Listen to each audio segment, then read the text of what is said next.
was sent out talking about shutting down the Scarborough RT to build the Lawrence School East. I know that Marianne. This story represented a very misleading state of affairs that existed at the time the story was written.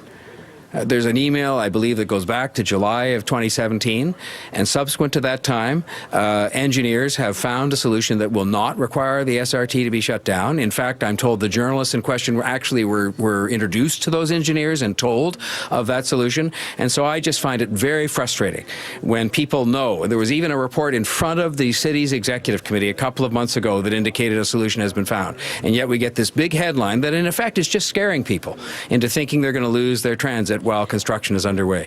And I make no apologies for the fact we're building new transit, and that is going to have some disruption, as it's doing now on Eglinton, for example. But I think that our job is to try and get that stuff done with a minimum of disruption to people. And the fact is, while there might have been some doubt way back last July, that subsequent to that, the engineers and people at Metrolinx and the TTC working together have found a solution. The solution was in a public report presented to the executive committee of the city, and therefore that story to me was a needless scaring of people into thinking they were going to lose their transit when that was not the case. It just hasn't been the case for months now.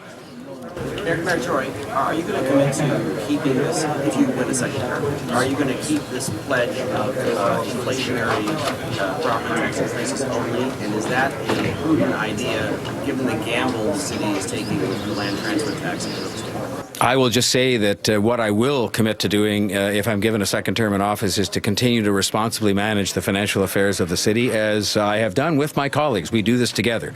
But the kind of leadership I will provide will have a great focus on continuing to keep Toronto an affordable city for people who live here in every respect possible, and to balance that against all the needs that we have to expand and improve services for people, whether it be housing and homelessness or whether it be public transportation and all the other things that we do.